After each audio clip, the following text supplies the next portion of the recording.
Okay, welcome everybody. My name is Rory Kumala. I'm CEO of the Vancouver Island Construction Association.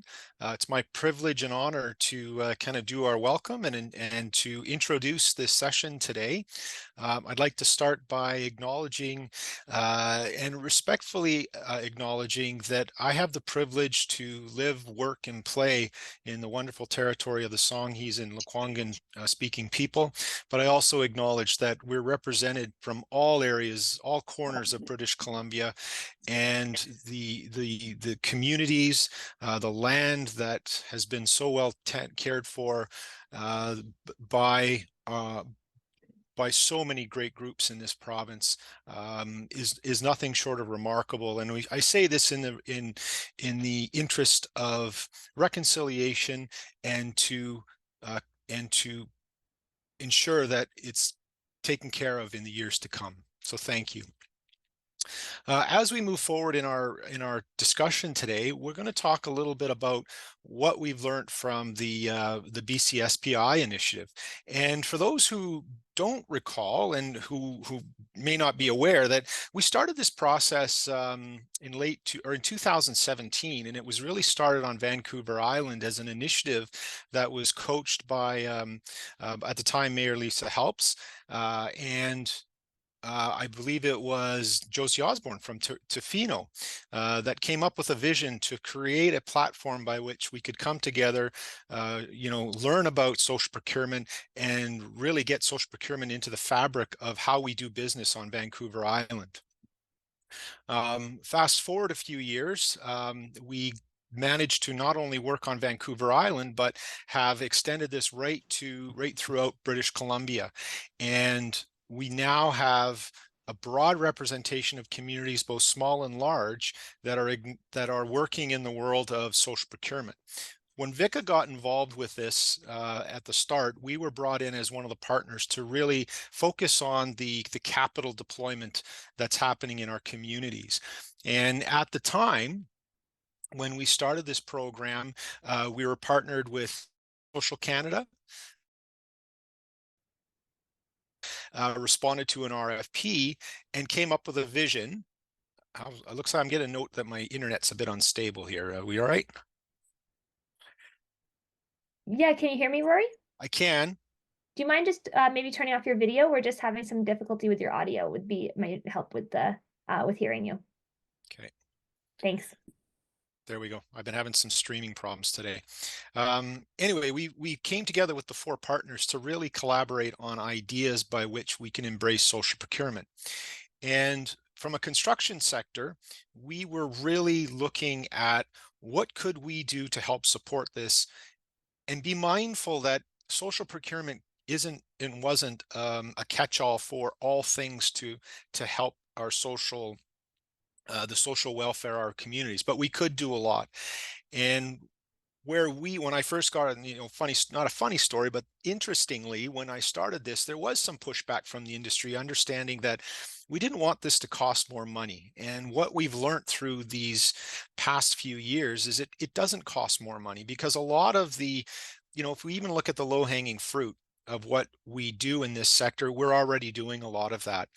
Many of you here, hopefully all of you, have taken some level of social procurement, the training program, to understand what it is and how we can deploy that in our regions. And I think we've done it successfully. We've managed to not only just keep signing up members, but your staff are consistently embracing ideas and of what this innovation is and how it can move forward. In the construction sector, we're still working to adjust and adopt opportunities that are presented when a community project comes out and there is social procurement objectives identified. Of course, it comes with, one of the tenets of the program that we do in 301 is around culture.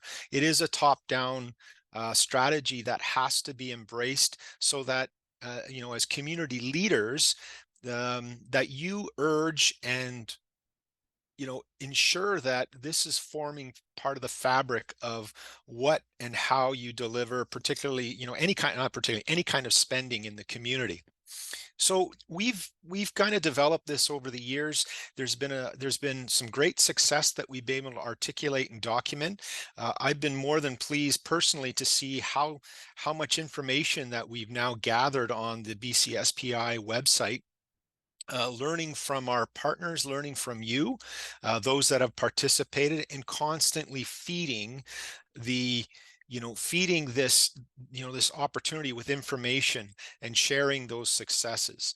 And I'm certainly mindful of the leadership that has been provided by Scale Collaborative and by Social Canada for their with their vision for, and I'm going to say persistency and consistency in what we've been trying to do for the last 5 years at BCSPI. So I think one of the things that we're going to go through when we've got the session agenda, there'll be a panel discussion that's going to come up on, the history and processes of BCSPI. We'll be looking at the success stories and learnings, and this I can't express enough to talk about the why. And that is really what's resolving itself to this opportunity of why continue to do this and why continue to invest, is because this has providing, there is a payback. In business terms, there is an ROI on this, and we just have to think broader than our own accounting or our own personal agendas. There'll be some opportunity for some Q&A. And then, of course, the closing and acknowledgement. So, with that, I really wanted to kind of keep it high level, give people a bit of a vision of what we've done and how we've done it. And I'm going to let the people that actually, have done exceptional work in this talk about their process through this. Awesome. Thank you so much, Rory. And thank you for Vancouver Island Construction Association for your continued support and championing of social procurement. I think it's been such a key part of BCSPI's success that we've had industry along and part of the design, conversation, development, and training. So my name is Tori Williamson. I'm the COO of Social Canada, and I've been lucky enough to be a part of BCSPI for the last 4.5 years, working on training, consulting, and resource development. And I'm really excited to have this conversation today with a fantastic panel of true social procurement champions and pioneers. So I'll invite each of our panelists to introduce themselves when they start. So first off, I'd like to welcome Anthony. Anthony, you were there at the beginning. Can you share how the project got started and what the journey was like getting BCSPI off the ground? Thanks, Tori. Anthony, I formerly worked with the District of Squamish and the Cowichan Valley Regional District. So I was at the Cowichan Valley Regional District when this whole process started. I'd heard about this social procurement and from one of our directors on the board. And, they'd got some grant funding. So he dragged me up, Ian Morrison took me to a meeting up in Qualicum Beach where we discussed the grant funding and that we'd need to go to through a procurement process to select somebody to, a consultant group to help us on this journey. So Rory was at that meeting. I remember that quite vividly. He was very vocal in what he wanted to see happen. And we had really good leadership at the time from Mayor Helps and Mayor Osborne. They really championed this program from the outset and really got us going. But it was at that point that it was kind of handed over to staff of the groups that were involved at the time. So mainly City of Victoria and ourselves kind of stepped up to the plate to run the procurement process. So it was quite an exciting time for me personally, because this is something I was been looking forward to and something I was looking for, an opportunity like this to really champion procurement, social procurement, and kind of get into that strategic piece where, we're delivering outcomes of value for our communities. So we went through our procurement process. It's always difficult when you involve other municipalities, other entities to try and make a group decision that's for the benefit of everybody. We did have a bit of drama at the closing. We had a well-known consultancy group in the area that submitted late, and we ended up not being able to accept their submissions. So by the time we went through the evaluation process and we saw who'd submitted, we're quite clear we had a consensus on the group we wanted to go with, and they're here now. They're still here, and it's been quite a good journey with them. and watch their progress that we've made over those 5, 6, 7 years. That's I was really thinking about when we did get started, and I'm glad Rory reminded me it was 2017. I knew it was after the fires in 2017, but I wasn't sure if it was 2018 that we actually got going on it. But it just shows you how long ago that we started and how much progress has been made. That's one of the reasons I ended up in Squamish, actually. I did, there was a job opportunity there, and I knew the council there was very keen on getting going on a social procurement piece. So that was one of the attractions of going there and taking what we'd done on the island and with the coastal communities and perhaps expanding it further. So, I mean, that's part of history now. You got that grant funding from the BC government that got us going in bigger and broader terms. So that's kind of how it started for me and for us as a group, I guess. So I remember also being at a meeting in the Capital Regional District with Mayor Helps, where she was trying to sell it to the rest of the councils there. And, you know, for me, I was out of my depth totally, but Mayor Helps did a really good job presenting and trying to get all the Capital Regional Districts, you know, communities on board. So that's kind of my story, my origin story. Love it. Thanks, Anthony. And I think you really speak to, you know, the importance of champions, the benefits and challenges of collaboration. And it's great to see, you know, how far we've come in those years. Speaking of, you know, long journeys, the Village of Cumberland was a very early champion of social procurement with a framework back in 2015. I actually found an old article that mentioned this, which was great to see. So I'd love to welcome Mayor Vickey Brown to speak to us about the Village of Cumberland's journey for social procurement and how you've seen it progress in your community. Thank you. So yeah, back in 2015, I was not yet on council, but there was a woman in the Valley, Sandra Hamilton, who was working, who I was working with, trying to get local procurement of food into North Island College. And so she was pushing social procurement, and I was like, we should do this with the municipalities. Everyone should be doing this. Let's do this. And so she went and talked to Cumberland Council, and in 2015, social procurement was identified as a strategic priority by council.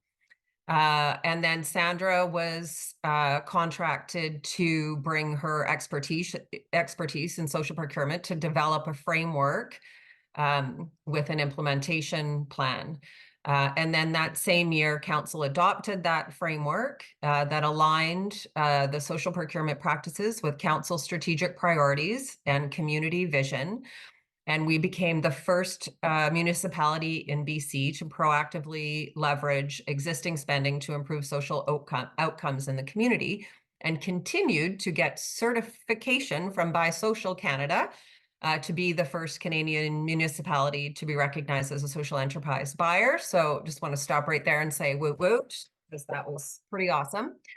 And then our first tenders made kind of a huge impact in the community. So there was a couple of years later, maybe 2017, our first invitations to tender went out, and they were both for large infrastructure projects. So separating stormwater and rebuilding streets, several blocks of streets. And the clause in the RFP asked bidders to satisfy at least 2 goals or initiatives included in the village's social procurement framework. Tori, if you could share that slide of our initial framework. And so in addition to providing on-the-job training opportunities, employment to qualified Cumberland residents, and purchasing from local businesses, the RFP asked for contractors to follow or in addition to do one of these things listed in the framework. So we ended up getting in-kind labor and financial support and a full day of labor, including like a kids camp to build, that ended up building our jump park, our first jump park. And then we also, in a second bid, ended up with a bike lane, bike wash station, and a row of trees going down from the main parking lot into the community forest. So they were very public and recreation focused projects that never would have happened without that support, and made a huge impact in the community. And since then, we've continued to include social procurement in all our RFPs. We haven't built it out as much as we would like to. And part of that, and I wanted to raise this because it's ongoing in communities today, is because our CFO at the time was our champion for social procurement. When she moved out of that position, that expertise or that enthusiasm got a bit lost. And now we're trying to, engage another champion. So that piece is really important to keep you have all this energy in the beginning, and keeping that going is really a mechanism of sharing the stories and getting each and every department involved in social procurement and finding those champions on staff. But yeah, it's been quite successful here.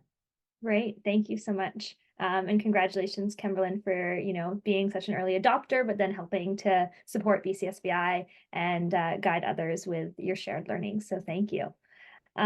Next, I'd like to welcome Councillor Jenna Stoner from the District of Squamish. And the District of Squamish has had a strong succession of social procurement champions, including Anthony, former mayor and BCSPI co-chair Karen Elliott, and now yourself as councillor and BCSPI co-chair as well. Why has BCSPI been important for Squamish, and what does it take to make a project of this scale work? Thanks so much, Tori, for the introduction and the question. As mentioned, I'm Councillor Jenna Stoner, calling in from the traditional unceded territory of the Squamish people today. And thanks so much for the opportunity to celebrate what's gone on over the last 5 years of this amazing initiative. To respond to your question, Tori, about BCSPI in particular and why it's been important, I could be wrong on this, Anthony can correct me, but I think we were the first non-coastal community to jump in on the social procurement train. And I think I remember last term, so this is my second term, I was first elected in 2018, when we heard about what was happening on Vancouver Island, and we were trying to make a pitch that because we're at the top of Howe Sound, that we should be considered a coastal community so that we could be part of the club. And so a big part of BCSPI, I think, was really, for us, it showed and demonstrated the possibility of what could happen with social procurement. So having those examples to turn to from the pioneering communities of Cumberland and Tofino and Victoria and the others, and actually see like the impact that it was having. And then I think for us in Squamish, it's important to think about both the kind of political as well as just temporal context and policy context within which this did gain support, both around the council table, with our staff and with our community. And so many communities are similar to Squamish, but we are a very rapidly growing community, changing very quickly. And we have a lot of intersectionality in terms of the crises and the challenges that we're facing. We adopted a new official community plan as a community in 2018 in June, and then a brand new council was elected in October of 2018, which was really tasked with implementing that high-level vision. It was a very, and still is, a very ambitious and visionary document. And then in 2019, council brought forward their strategic plan, which really kind of pushed a lot of that. And so we were really turning over every stone to try and figure out where our levers were to achieve the changes that we wanted to see in our community. One big piece that we were looking forward to was, like many communities, we have significant infrastructure deficit. So that doesn't include our underground infrastructure, but just our like city hall, recreation facility, fire halls. We had done a real estate and facilities master plan that showed that over the next 10 to 15 years, we'd be investing over $175 million in 2018 dollars in local municipal asset infrastructure. And at the same time, we declared a climate emergency. We have increasing number of commuters, but also wanting to support our local economy. And so that's where social procurement really became a huge value to us, as a way to actually be able to achieve multiple of our goals, just by really putting our money to work. And so that's what we did. And we did hire Anthony, who was able to bring in a really robust policy, which was adopted by council in 2020, which has fundamentally changed the way that we do business at the District of Squamish. And I think one of the biggest successes of it is that it's really institutionalized, and has allowed it to succeed across. Anthony has now moved on to a different role, but we have a new procurement specialist at the District of Squamish that still relies on the policy that was put in place at the time. It has been able to succeed through an election, and still has support from our current council. And so I think that piece for us has really been critical in terms of just putting it in policy. That has to be put hand in hand with having the capacity for implementation. And so this goes back to the role that BCSPI has really played for us in our community in terms of providing the tools, the concrete resources, and the community practice so that our staff know who they can turn to when they are trying to learn about this, and where they can find the resources needed. Awesome. Thanks so much, Jenna. And last but absolutely not least for our panel today, I'm thrilled to welcome Christy Fairholm-Mader from Scale Collaborative. Scale Collaborative is focused on community development and systems change. What has been inspiring to you about BCSPI and why you feel social procurement is important? Hi, thanks so much. And yeah, Scale's been really thrilled to be a part of BC Social Procurement Initiative, and been part of the submission team that put into Anthony and was successful in the RFP, and it's been a really amazing journey since. And yeah, and Scale Collaborative, our sister organization called the Scale Institute, really focuses on how do we build a strong social economy. And for us, that is incorporating all the different ways that we can mobilize capacity to help address, you know, the complex social and environmental challenges that communities are facing right now. And that is like different ways of running businesses, social enterprises, different ways of mobilizing procurement, social procurement, and different ways of thinking about our investments. So social finance, and really thinking about how our economies and how they're structured can shift so that the environmental and the social outcomes that we want are integrated deeply into the economies. So for us, you know, I am not a procurement expert. I'm about community development and about how we achieve, you know, healthy, living, thriving local economies. And I would say the thing that's really been amazing for me in being a part of this project has been to meet a whole bunch of folks that do work that I'm really curious about, and also to think about how this system of mobilizing our spending and how we mobilize our spending makes a really big difference. And that I see this also in the investment world. We sort of think that spending and investment is something out here, and our local economy is something out here.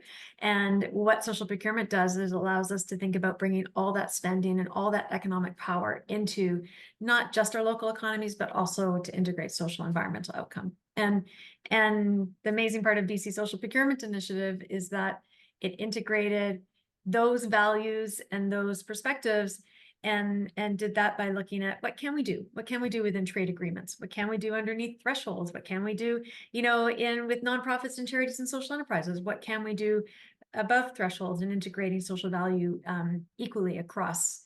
So we ask all of our competitors to bids to ask about what they do in terms of social equity and environmental outcome. So it really provided this amazing tool. And I know that Tori and Rob will talk about it in a little bit around the impacts that this has had, and how government spending, local government spending, provincial, all the levels of government spending do have incredible economic potential. And so by making these shifts, thinking through these pieces, implementing policy, we can begin to see that it signals to the market, and it provides, I think, just more tools in the toolbox, as Jenna was talking about, like more opportunities to allow all those resources to help build our local communities.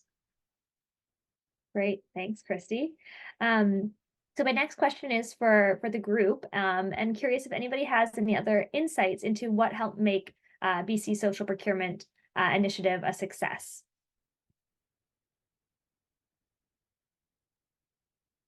Yeah, go ahead, Vickey. I mean, for us, because we're so small and we have, you know, we're 125 years old, so our infrastructure is, lots of it is that old as well. When you're spending that kind of money and you're a small community, first, it's hard to find that money to begin with. And then if you can leverage that money to get more for your community, whether it's social, environmental, employment, whatever those community benefits are, it just is it's a way to level up your spending and make a bigger impact in your community. And so it was an easy sell for us to see the benefit of that. And luckily we had contractors who were willing to work with us and go along that journey with us because we were such early adopters. But yeah, I mean, for small communities, it's a way to just leverage your spending in a huge way. That's great. And I think to add to that, just jumping in here, is just the fact that it was designed so that it would be really accessible to small communities, so that it was really affordable, and there was such huge value in the collaborative model, so that the communities could share learnings together and for a really reasonable cost have access to so many resources, so much training, so much support, which I think has been a really key part of the success of the design elements. I don't know anybody has anything to chime in on that one at all. I mean, Anthony, I don't know if that was part of the initial design when you were having those conversations. Yeah, I go back to something that Christy said, and it come through in their RFP submission, was all about scalability, which is in the name, Scale Collaborative. So it worked really well, and we could see that when we were looking at it. It was like, you know, that we're a bunch of really small communities. We have some bigger communities when we started out, but the scalability of it and building that network and relationships with other similar sized communities trying to do the same thing was probably a foundation of one of the successful pillars of the whole thing. You know, like Vickey was talking about before about champions and that, having those champions within staff and then on council makes a huge difference. That's what I've found, is having the elected officials who are really driving it, having that support makes all the difference at the staff level. So excellent. Tori, I would echo that sentiment, and I think the benefit that happened with this was, one is there was a community that, whether it was small or large, we captured low opportunities. We didn't try to, I would say we didn't try to hit a home run right out of the park the first time, because we had to learn about this. We kind of did it together. And being in the construction sector, I can tell you that sometimes we don't do that very well. You know, there are differences of an approach, but because we kind of all jumped out of the gate at the same time on this, communities were, you know, putting in criteria that were very achievable. The worst thing that could happen is we set benchmarks that nobody would ever be able to achieve. But we also made it achievable for the industry. And whether it's through construction that, you know, when we're looking at scorecards going, boy, I can do that, I can do that, I can do that. And what it did is it brought them closer to the solution versus just saying, yep, it's not for me. And I think that's been one of the benefits of, or one of the true elements that has really kind of allowed this to succeed, is it was allowed to ramp up in a way that both communities had the ability and the capacity, and so did the contracting communities, and that's just from a construction sector. So I think when you couple that together, it's really allowed it to be 5-6 years old now, and we have successes that we're able to measure and articulate, you know, to the audience. Awesome. Thanks, Rory. Yeah, go ahead, Jenna, chime in. Yeah, just picking up on what Rory was just saying, I think one of the really significant successes of BCSPI to date has been the annual reporting. So actually being able to have measurement of the impact that this has had, both within our individual communities and then as a collective. And then just for myself as a councillor in the District of Squamish, our staff do provide quarterly updates for our financial reporting that include the number of bids that have gone out and the criteria that have been used around social procurement. So that's been a really helpful transparency measure for our community. And also just to recognize and try and shift the tone that social or environmental procurement costs more. That's not the case, not always the case, doesn't have to be the case. So that's been really helpful. And then picking up on something that Vickey mentioned earlier, I do think it is really important to recognize that this does, at the end of the day, require a certain level of staff capacity, and to make it consistent within your organization. So while there are amazing resources and tools through BCSPI that can help you get up to speed pretty quickly, you still need to have staff who have time to show up to a training. And so one of the other big lessons learned for us in Squamish has been to actually hire some staff. So as I mentioned, we have some pretty substantial capital projects going forward. And we've actually just annualized the cost of procurement specialists within those individual projects, because we do feel like it is so important to have somebody who has the capacity to look at it. We are a slightly larger community at 24,000 people, so that gives us a bit more flexibility than somebody like Vickey in Cumberland, but that has been where we've seen our most success, has been able to actually staff up in that region. Tori, I'd like to add an additional perspective.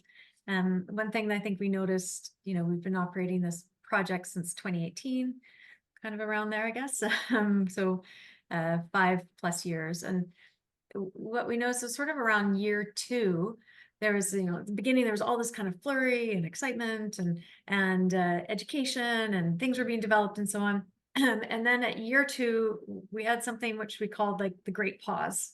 And it was kind of like this place where, and because we work with, there's over 40 organizations and governments as part of BCSPI right now. So we could see kind of the trends of what it takes to take an organization and an initiative like this through change. And procurement is a big system with lots of rules. And so changing it is challenging, right? It's difficult. And there's the values change, there's like champions, there's all these things that need to kind of line up and be in place. So we had our early champions and early adopters, and we saw, that kind of flurry of activity. People did training, people thought about their policies, began to move their policies through. And then there was something called the Great Pause, where those folks would stop. And it was kind of like, now do we want to actually do it? And so I remember we talked with Rory and David LePage and so on, how to support organizations to move from conceptualization, from policy into the do. And then you have your pilots and you have your do, but then you have your implementation. And so these are kind of the steps and changes, and to nurture through that process, understanding that people are encountering change, right? They're encountering change, and that can be challenging. It can challenge beliefs. It can challenge the ways things should be. And so there needs to be time and process to do that. And so it takes an organization. We can see from like 3 to 5 years. We originally thought it was a 2-year project. Awesome, done. Social procurement implemented, right? And it ends up being, a multi-year project to go through those different layers of change with your champions, with the council, with staff, with, like the layers of it. And so, so kudos to all the organizations who made that transition. And we have a number now that are just, it's in everything. It's the way they do business. It's happening. And for our members that are still in the process, we really encourage you to just hang on and to keep transitioning through the process. Awesome. Can I just jump in there, Tori?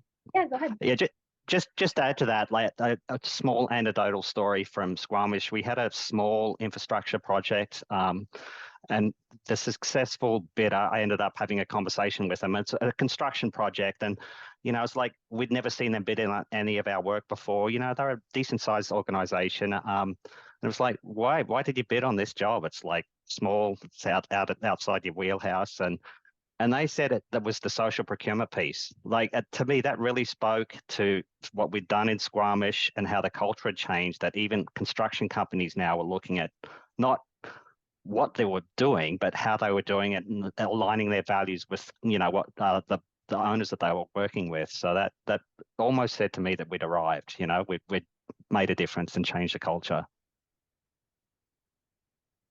Amazing. And so that was kind of one of my wrap-up questions, was really around what growth and change have you seen as a result of the initiative? But it sounds like, you know, there's been a lot of change. There's been a change from the supplier side. There's been a change from staff. There's been a change from elected officials, and it's not the same at every organization. You know, it really varies. You know, we say each social procurement journey is going to be iterative. It's going to be complex, and that's okay. Does anybody have anything else they'd like to add on, you know, what change that you've seen as a result of BCSPI in your communities or even more broadly?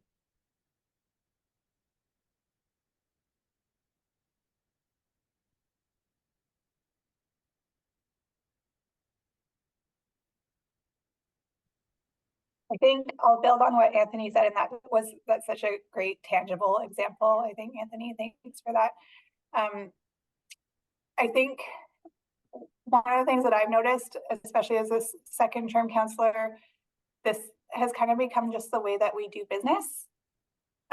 In some ways, I actually think that as I was reflecting on this, maybe we need to question it a little bit more and do a little bit more communications on it, because I think it is so impactful. But I think that's one thing that has definitely changed for us, I think, both in the District of Squamish and the conversations that we've been having with our supply chain partners, is it's now just part of the way that we do it.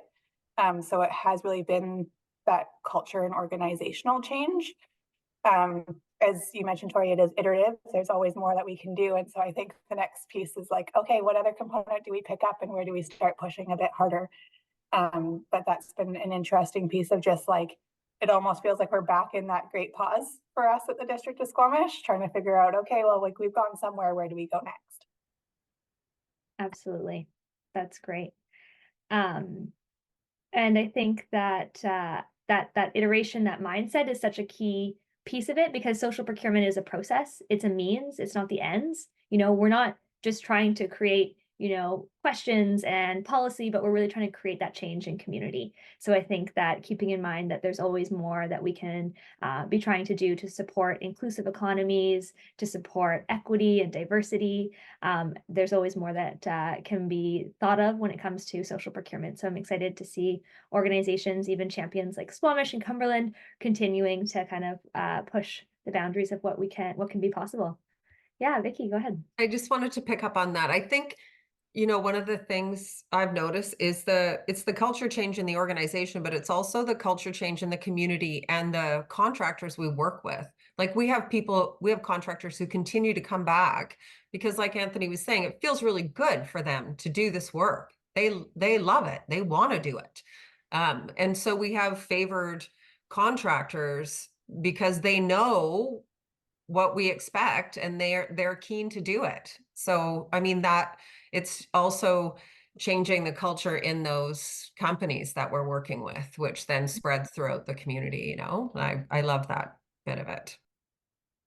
Yeah, absolutely. It speaks to, you know, the ability to create this social value market where it's both the demand and the supply side coming together. And it really speaks to, you know, we had that term for our webinar series for 2 years was purchasing power. So really, how can you leverage the purchasing power to create this influence and to have other folks become a part of the work as well?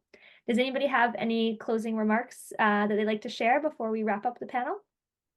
I'm just going to add one more little, you know, kind of little perspective. When I talked about the industry, and we found this certainly from just business suppliers to contractors or to public owners. But one of the things that generated thought on our end was, I think it was Parksville put out an RFP. It might have been even Cumberland. There was an RFP that came out citing some social procurement objectives. And I had one of our members in that area call us up and said, "What's this all about?" And I was like, I didn't know where it was coming from. I thought, well, you know, we've been working on this forever. And they go, "This is awesome." Because what it did is it caused them to go back to their boardroom. And when I say a boardroom, the meeting room at the back of the shop, to evaluate what and how they do things, because they were taking a purely economic view of things and they didn't take the social element. It says, you know what, we've got people here that would love to know that their work is contributing to this. So, you know, it started to change the dialogue from a construction sector point of view, so that companies were trying, and, you know, I think as Vickey has said and as Jenna said, they are now bringing themselves to the table because they're doing so, and they're changing their own corporate culture never mind to be more competitive. They just knew it was the right thing to do. And that's where their leadership and their management was going. And they found this is a great way to help us, to entice us to invest in this type of corporate culture. Love that. Thank you so much, Rory. That's great to hear. Okay. If there's no other closing remarks, thank you all so much for sharing your experience, your wisdom, your learnings today. Thank you so much to Jenna and Vickey for being co-chairs of BCSPI and your leadership. It's been really, really wonderful. So we're gonna move on to our next section of the program today. So I'd like to welcome Rob Fisher, my friend and colleague and champion in social procurement execution. Welcome, Rob. I'm just going to get my share screen up here and looking forward to hearing some reflections from you. Thanks, Tori. I'm going to have to ask you to move slides as you're presenting, as we move through the slides here. If you could just move to the next one. So hi, everybody. I'm Rob Fisher, and I've been the project coordinator for BCSPI since early 2020. So Tori and I have had the pleasure of working together on the project for several years. And I've got to say, it's been a really, really rewarding and inspiring and interesting journey. And for this part of the webinar, we sort of thought, well, why don't we spend some time, sharing a couple of personal highlights from the project, but also just a small sample of things that some of our members have done and achieved, and then some lessons learned as well. Let's move on to the next slide, please. So some of my main highlights, first off, BCSPI has really helped show us what's possible on a regional level as a learning and innovation hub. It's no mean feat to help a bunch of governments implement new and innovative practices. And during this time, the challenge has been compounded by COVID-19, resourcing challenges, many of the things that these types of organizations face on a day-to-day basis and deal with. So I think my real highlight has been that BCSPI does show us what's possible when we work together across a whole region, and we share knowledge, ideas, and best practices in this way.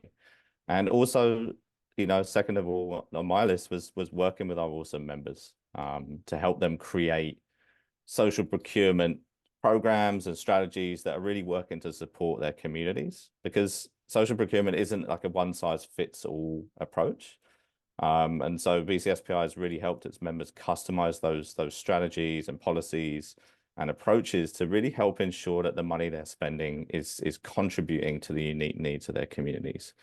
And I've learned a ton personally, from our members and from my colleagues in the delivery team.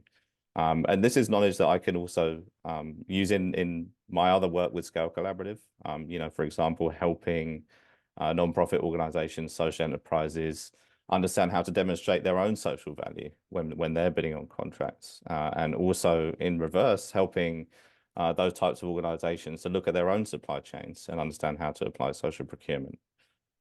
And finally, the impact has been astonishing. When we look at what we've achieved to date, since 2019, BCSPI members have included social value considerations in almost $1 billion worth of spending. And that's just what's being reported. So the actual figure is likely to be higher. But this really demonstrates the opportunity, and we heard this kind of talked about, the opportunity that social procurement presents to reinvest the public money that's being spent every year into our communities in a new way, in an innovative way. And obviously, I'm simplifying things a little bit. Christy mentioned procurement's often a complex process, but this is a really inspiring idea nonetheless. And it's the idea that has inspired all of us and all of our members to achieve these things. And it's kept me involved and excited in the project since its early days. So those are my brief highlights. And I think Tori's got some to share as well. Awesome. Thanks, Rob. Yeah, it's been interesting reflecting. I've been a part of BCSPI since I started with Biosocial Canada in 2019. And I think one thing that continues to stand out to me, and I hear from others as well, is just the fact that it's a class initiative. I'm not familiar with any other initiative that is quite the same as far as the level of collaboration and support that the members get and offer to each other. And I love that it was started by women leaders, Mayors Lisa Helps and Josie Osborne, and is focused on collaboration and inclusion. So if we think about some of the things that we're trying to fix and how business is done and how economies function, I think really making sure that these values have been fundamental to how the initiative functions has really been key to really recognizing that social procurement is a different way of doing things, and it's a better way of doing things, if you ask me. Which leads me to, social procurement as the new normal. And we heard this a little bit from our panelists, that this is just the standard way of doing business. And I think that this is a key part of the movement of social procurement, recognizing that the way that we've always done things doesn't have to be the way that we're going to keep doing them. We can change our perceptions on understanding of what value is for our communities. We can move beyond lowest price as best value, and we can start to really be more intentional in how our purchasing decisions affect our communities. And BCSPI really makes this accessible for organizations to really come in and start to make that change. If they can put some time, some resource in, they can adopt social procurement as their new normal. I love that social procurement as a practice is always evolving. I do this work all day, every day at Buy Social Canada, and I'm always learning new things. There's always something else to explore. There's different regulatory pieces to start to leverage. We see more pieces from the federal government when it comes to forced labor in our supply chains.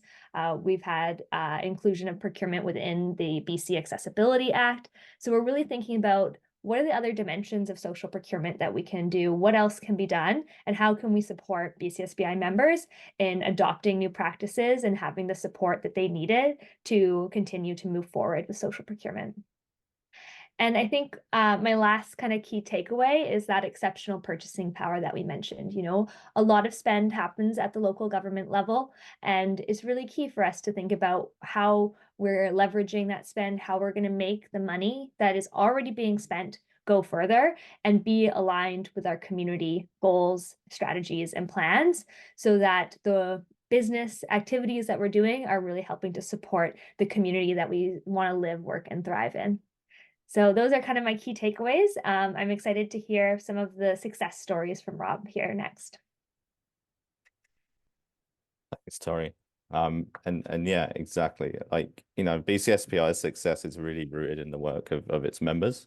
These are people who are, council and board members, managers, purchasing staff, all working at local government organizations.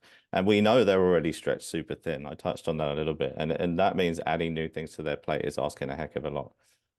But our members have been committed to making this work in their organizations, despite facing some of the challenges we've seen over the past few years. So we wanted to use this time to celebrate and recognize just a few of their achievements.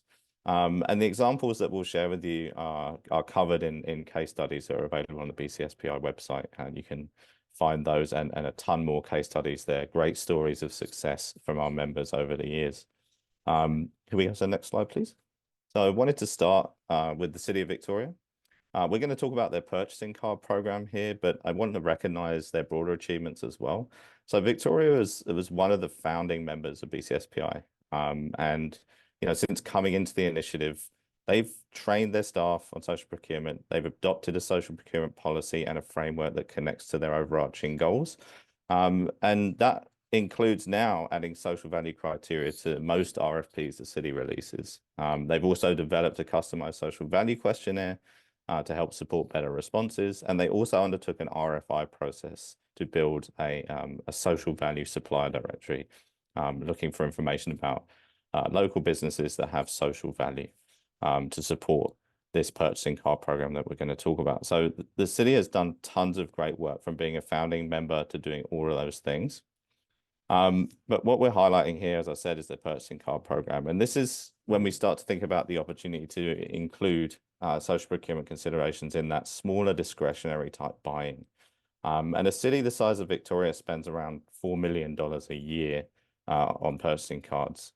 And just by ensuring that all of those purchasing card holders had undertaken some level of social procurement training, they're actually allowing those considerations, those social and sustainable considerations, to be included across that spending stream. And so what that represents is lots of small purchases, but that these can add up to really big wins for the local economy. And as well, because this type of spending is discretionary, you know, there's no need to go out to bid, and sometimes there's no need to have to collect quotes. And so this type of approach is really effective for easily introducing social procurement into organizations and into their purchasing. So a big shout out to Valeria and the team at Victoria for all of their pioneering work. Let's go on to the next slide. And so moving on now to our Burnie-Claycott Regional District, who included social procurement in the expansion of their recycling program in a really creative way. So they trained their staff in social procurement, and they were looking for pilot projects that represented good opportunities to test some social procurement implementation, where they wanted to include some social value and see what was possible, see what kind of responses they would get back. And when they were looking at the expansion of their recycling program, what they realized was there was a portion of the work that involved distribution of the new containers, the new recycling containers that they were buying, along with some associated materials, literature. And they thought, well, what if local community organizations could step in and fulfill this need?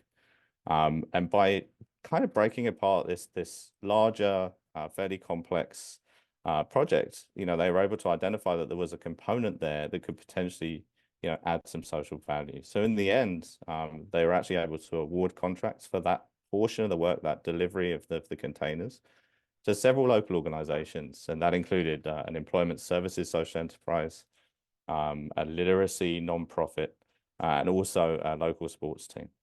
So really amazing and creative work from Daniel and the team at the ACRD. Big kudos to them. You know, just getting creative, testing things, and seeing great results. Let's move on to the next slide. So here we have another member champion, the Comox Valley Regional District. So, you know, similar to Victoria, they've been a member of BCSPI since close to the beginning. And they now include social and sustainable considerations in pretty much all their RFPs and RFQs. And that's been happening for several years. And over this time, they've seen, you know, the market adapt really well to understanding how to respond to these requirements. You know, like Victoria, they have a policy in place, and they've basically connected their social procurement objectives to their overarching strategic goals to really help make sure that their purchasing is contributing to the things that their community needs. So a big shout out to Karen and the team at Comox Valley. And the project we want to highlight for them was a major construction project. It was for a new water treatment plant. This project had a budget of over $100 million. It was partly funded by the federal government, and this federal funding was subject to Infrastructure Canada's Community Employment Benefits Initiative. And that requires the inclusion of employment, skills, training, and apprenticeship opportunities for traditionally underrepresented populations. Just hop to the next slide. So this project, it came in on time, it came in on budget, but the regional district saw really incredible success. You can see the numbers here. So for the community employment benefit components that they added, they had projected hours, and what ended up being the totals for these far exceeded the original commitments. You can see here, for example, the employment hours committed for Indigenous people and apprenticeships more than doubled. And then employment hours for underrepresented populations ended up being more than 4 times the original commitment amount. And one of the things that was highlighted around this, when people asked the question, you know, does social procurement cost more, was that there were no additional cost implications associated with any of the social procurement concepts. But if you were to attach a dollar value to the hours provided to these groups, you can begin to understand the social and economic value of the impact created here. So a huge achievement for Comox Valley. Let's go to the next slide. And I think this is my last example, but we wanted to showcase some incredibly innovative and creative use of policy. And this is for the city of Courtenay, who became one of, if not the first governments in British Columbia to include Indigenous procurement language in their purchasing policy. And they developed their policy and the language, the Indigenous policy language, by working very closely and engaging with the Comox First Nation. because what they wanted to do was to, ensure mutually beneficial outcomes, but also just really understand what was possible and what opportunities existed. And through its new policy, through its new Indigenous procurement policy wording, the city now seeks to award eligible projects to the Comox First Nation designated businesses in the area, while also ensuring alignment with trade agreements. And as the new policy is implemented, the city recognises the importance of continuing to work collaboratively with the First Nation and build on that existing relationship and ensure that those shared objectives remain aligned. So big shout out as well to Scott and the team at Courtney for really pushing the boundaries of what's possible with social procurement and allowing this groundbreaking work to be shared with other members and the public through BCSPI, so that people can look at this and explore how to implement opportunities for First Nations businesses with their own purchasing. Awesome. Okay, over to Tori for some lessons learned. Thanks so much, Rob. And I think I just want to give a shout out to you for all your amazing work on the case studies and liaising with the members. It's been really amazing to see, this support that you've been able to provide the members. So thank you so much for all of that. All right. So I think we've heard some of these themes already, but just to summarize, some of the key lessons learned that we wanted to share with you is, it doesn't have to start. You don't have to start big. You can have this trickle-down effect for purchasers. Once you get started in one area, it can then start to diffuse across your purchasing. So maybe you start with policy or P cards, and then it could grow to being part of your standard RFP documents, and then even to those larger capital projects that can feel perhaps a little bit daunting at first. And so I think the kind of key lesson there is to really just try, figure out where you want to get started, and then start to test and start to kind of activate and start to move forward, and then see what you've learned and start to build momentum. We've really seen that social procurement is most successful when there is a combination of leadership and dedicated staff support. So we want to see, at the political and board level, really seeing that that's going to be a priority in the direction, and then staff are going to have the resource, the training, and the capacity to move forward with implementing the direction from leadership. So I think that that's been really clear, that we've seen things move much quicker when we get that combination of leadership and staff support together at an organization. I said it before and I'll say it again, that it shouldn't be optional. It should be just standard way of doing things. So really think about what your templates are, what your processes are, what is needed, so that this can be just a consistent part of how you do business. We have noted that staff transition and knowledge transfer can present a significant challenge. If you've got a champion who's really leading this at an organization and then they leave, how does that get picked up by somebody else? It can be a bit of an on-ramp to get somebody up to that same level. So how do we make sure that this is, as part of the job description, or there's, institutionalized processes and procedures and knowledge transfer as part of your process? So really think about, if you have a champion at your organization, how do you make sure that if they do leave, that you've got to make sure that that's going to be transferred as well. And last but not least is the importance of measurement and reporting.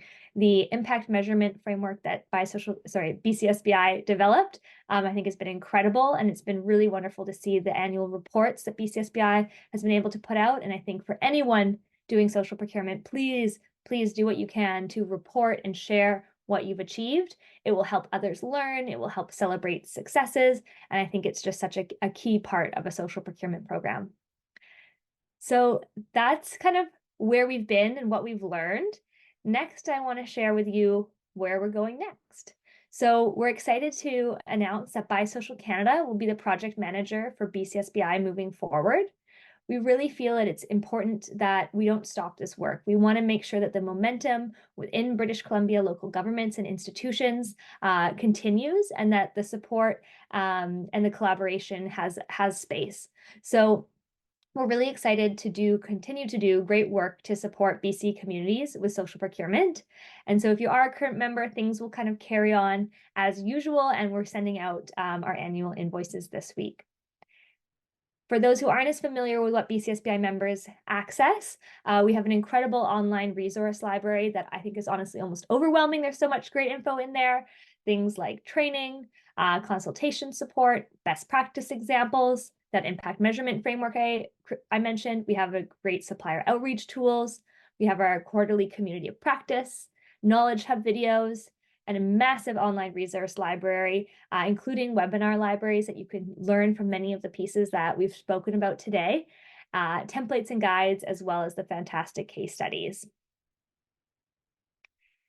That quarterly community of practice we've heard from members is a really key place to foster collaboration and share learnings from members. So this is a quarterly community of practice, and it's a place to ask questions, share challenges, and learn from social procurement successes. These peer learning opportunities add capacity to support the heavy lifting involved in implementing new organizational practices and procedures. And our next BCSPI COP will be on Thursday, May 23rd, from 2 to 3 p.m. And reach out to us if you aren't on that mailing list yet, and we can add you. Now, BCSPI has been really renowned for fantastic training and educational opportunities. And so we're excited to be launching Community Learning to Advance Social Procurement, also known as CLASP. And the next one will be held on Tuesday, June 25th, where we'll be exploring the complexities of diverse supplier self-attestation, verification, and certification. Many social procurement programs look at prioritizing purchasing from diverse-owned businesses, Indigenous businesses, or social enterprises. And a common way to find them or to verify them is to look for third-party certification. But By Social Canada has done some really interesting research in Toronto in the past that you can find on our website, where we really interrogate, what are the benefits and what are the drawbacks of certification? If you have a requirement for a Black-owned business to go through a cost and go through a review in order to verify that they are not a white male straight-owned business, it really you start to scratch your head, and is something that's meant to create inclusion? Is it instead creating barriers? At the same time, within the procurement realm, there's also risks. We've seen a lot recently about the federal government Indigenous procurement programs where falsified identities or folks kind of working a system in order to create benefit for the companies that aren't originally intended is a risk. So we'll be really exploring some of these complexities, and I'm really looking forward to this session, and it's going to be invitation will be sent to all current BCSPI members. Our BCSPI core trainings are going to continue. So the trainings that you've grown to know and love, hopefully most folks at your organization have had a chance to go through these. You can put as many people from your organization as you'd like. You can have political folks as well as staff come through these, and we offer them on a regular basis. So they start with a 2-hour introduction to social procurement, and then we have a more hands-on social procurement implementation course for 3 hours, and then a 3-hour social procurement and construction project, which is a total of 8 hours of core training that every person at your organization has access to. And you can find the ability to register for these in BCSPI Member Home.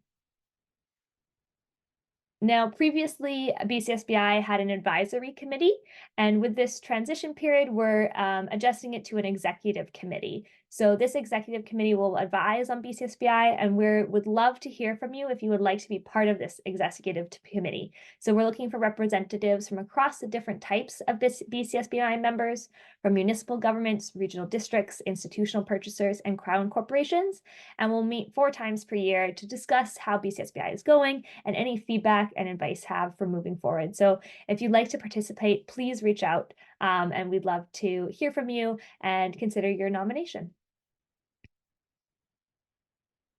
So in conclusion, BCSPI membership is open to all local governments and institutions in British Columbia. If you have access to all templates, guides, and resources, you have access to By Social Canada's team of social procurement experts and our community of practice and peer learning events.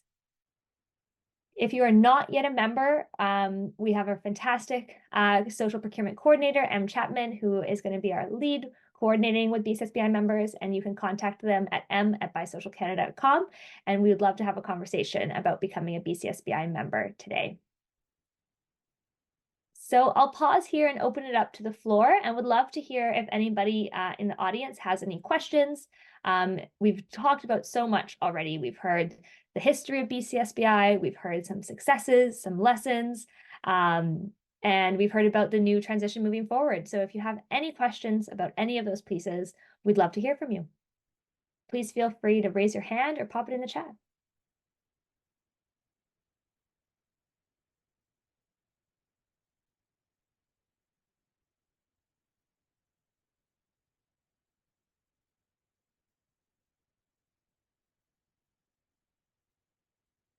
I see here Emma's been putting so many amazing resources in the chat. Thank you so much. Lots for people to look at and learn more about, so thank you. Okay, Sean Barnes coming in from New Zealand. Welcome, Sean. Great to see you. What do you think are the key and most effective political messages to build support for social procurement in communities? And I'd love to invite if anybody else from the BCSPI panel or delivery team has any thoughts on the most effective key messages for political support for social procurement. Jenna, welcome. And then we got Vickey climbing in. Great. Yeah, happy to chime in. I think being able to pull on some of the lessons learned from our neighboring communities has been really helpful for us to build that political support. So I think one of the biggest pushbacks, as I mentioned in my earlier comments, is that this is going to cost more. And I think we have some really concrete examples now that it doesn't, and or that the value that you get through social and sustainable procurement practices allows your dollars to go further and address more of the values that are seen in community. And so to me, it's really been using some of the concrete examples that we've seen come out of the BCSPI membership in order to debunk some of those myths that we see for social procurement. Awesome. Thanks, Jenna. Vickey? Yeah, I would just say, just adding to what Jenna said, is that you're getting more if you're doing the purchasing already. So you're just getting more with your purchasing power. So yeah, I mean, I think if you're trying to convince your council and find champions to, like Jenna said, find some success stories and find some examples and use those. And there's the benefits are obvious. Awesome. Thank you, Vickey. Thanks, Jenna. And for BCSPI members on the call who might not be familiar, in the BCSPI member home, we do have a communications guide that has some great key messages and FAQs. So you've got sample language at your fingertips if you are looking to engage with any of your political leads. Great question, Sean. Thank you. Next, we've got Josephine Howitt. Thanks for the presentation. I'm interested in further examples of the use of social procurement for municipal building retrofits, such as energy efficiency or decarbonization. Anybody have anything to chime in there?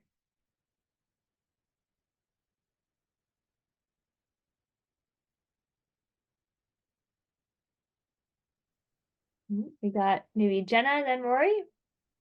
Yeah, Rory might be better positioned to respond to this. I will just say from my District of Squamish perspective, we kind of tune the type of criteria that we add to our social procurement based on the types of projects. So for some of our municipal builds, we have focused really specifically on like demolition waste diversion, as well as the energy efficiency requirements. I'm happy to share some of those specific examples that have gone out to RFP, but maybe Rory can speak more broadly.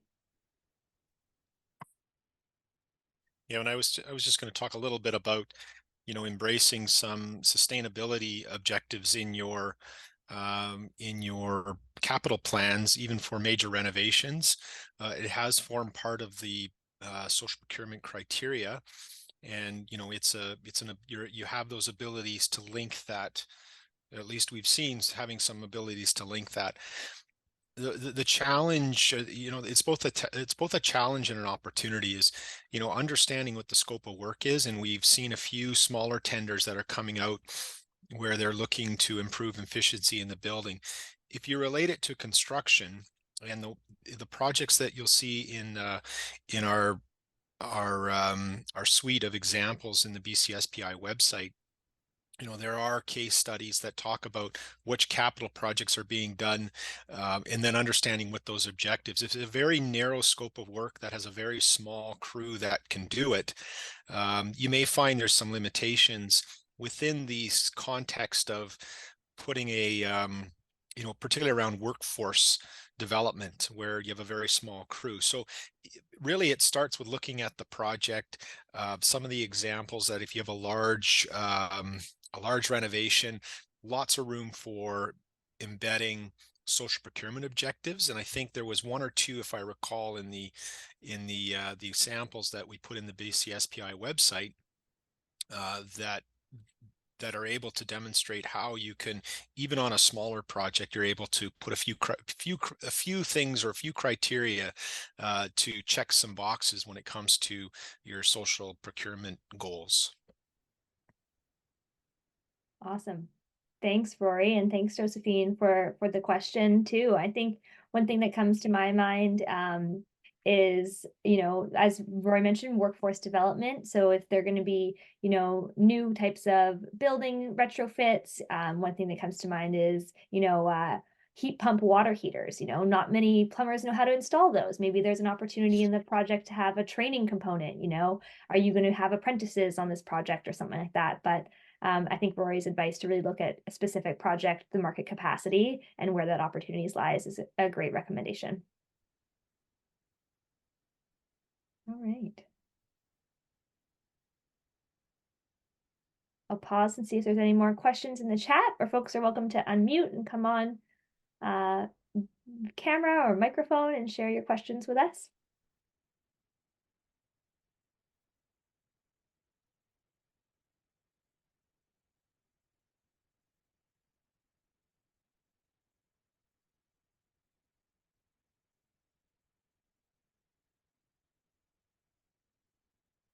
Okay, we can keep an eye on the chat if anything comes in. In the meantime, I'd like to welcome Jenna back to the stage to take us through some closing acknowledgements. Thanks so much, Tori. Yeah, so as Tori mentioned, while BCSPI is still going to continue in a slightly new form, part of this webinar is really to celebrate where we've come from over the past 5 years. And there will be a few shifts in the folks that we see as kind of the front face of BCSPI. And so taking a moment before we close today to really recognize so many of the folks who have made this initiative a success over the years, and really saying thank you to all those of you on the call and those who haven't been able to join, who have really championed this initiative and made it what it is today, and the ability for it to continue to go forward. So Tori, if you can go to the next slide, please. I just have a few slides that I want to say thanks to everybody. This is our list of our current members. Just so phenomenal, the growth, if you think about the initial start where this came out of Vancouver Island, I think with 9 member municipalities, 9 members at the beginning of the project, now having over 40, diverse across the province, as well as a diversity, not just local governments, as well as some institutional buyers as well. So it's great to see the diversity and the growth of membership that we've been able to support through this project. Thanks to all of you within your organizations, staff, boards, councils, who have really provided leadership to join this initiative and to put your best foot forward and to really implement the things that we talk about and share the lessons that you've learned over the years. Next slide, please, Tori. The funding partners for BCSPI, I just want to acknowledge.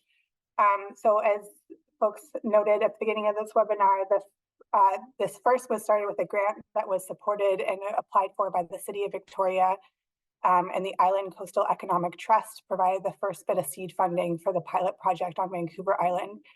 So a huge thanks to the Island Coastal Economic Trust for putting that money in for the pilot project. A huge thanks to the City of Victoria, who has held the financial components for this project over the last 5 years and done a lot of the heavy lifting in terms of reporting and invoicing, and such a fantastic team there who's been able to make the back end processes work along with our delivery partners. And then over the last 2 to 3 years, it's been supported by an additional grant from the province and BC, who has allowed it to grow to what it is today. So just a thanks to all of them. And then next slide, please, Tori.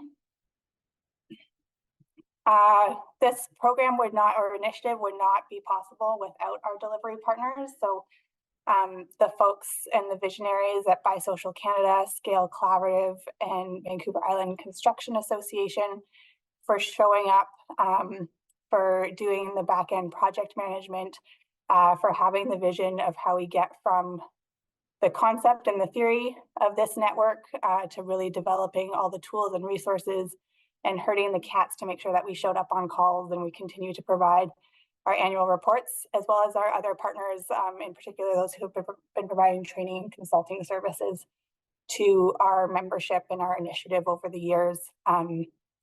In particular on this call, Christy and Rob at Scale Collaborative, your vision and your consistency and execution in project management has been phenomenal. Rory, your early ability to really see through on the construction industry and where the opportunities were have been phenomenal. And to Tori and your team to be able to actually see this transition through and find a way to help BCSPI continue on in a way that will hopefully be successful going forward has been fantastic. So thanks for all your work over the last few years. And we'll go on to the next slide.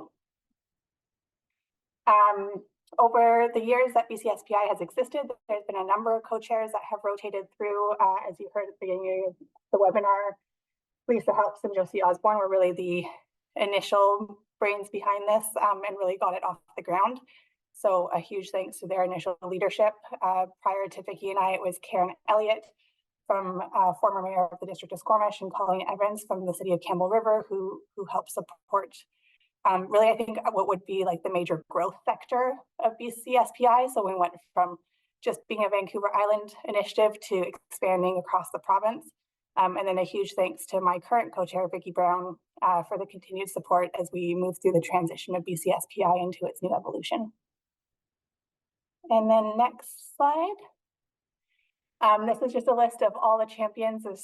I think we hopefully got them all within organizations who have really helped make BCSPI a reality. So for those of us who sit on councils and boards who have these big visions and hopefully help to push the needle in one direction, these are the folks who actually make that vision a reality. So thanks for all of your work. And then next slide. We've had a few working groups over the years in order to really dig into some of the key issues that we were trying to work through with BCSPI. So these are the working group members for the impact measurement working group, which have been so fundamental in terms of being able to actually effectively measure the progress and the impact that we've had over the years. Next slide. We had a group that helped us with the request for information form, trying to figure out what was the best format for that and work through some of the details. So a huge thanks to those who contributed their time on this working group. And then the vendor outreach working group as well has also been really, really effective in trying to get us to wrap our heads around how we do a better job of connecting with and communicating to vendors so they can understand and speak the same language that is coming out in the RFPs and the RFIs. And then the next one, those are all my thank you slides. I do also just want to close on a quote that came from Christy Fairholm-Mader, which I think really sums up my experience of social procurement. And she describes social procurement as the most boring system that creates the most incredible change. And I think that sums it up really well. It's one of those ones that can be really hard to communicate to folks. It sounds a little bit boring when you start to talk about purchasing and RFPs, but really it is so foundational in how we can actually make change in a meaningful and impactful and long-lasting way. So thanks to Christy for that description of social procurement. Amazing. Thank you, Jenna. And a thank you again so much to everybody who has been a part of BCSPI. And we're really excited to see where we're going to take this next. So please feel free to reach out to Social Canada if you have any questions. And otherwise, we will see you in the RFPs and in the procurement excitement of continuing to do this great work. So thank you so much, everybody.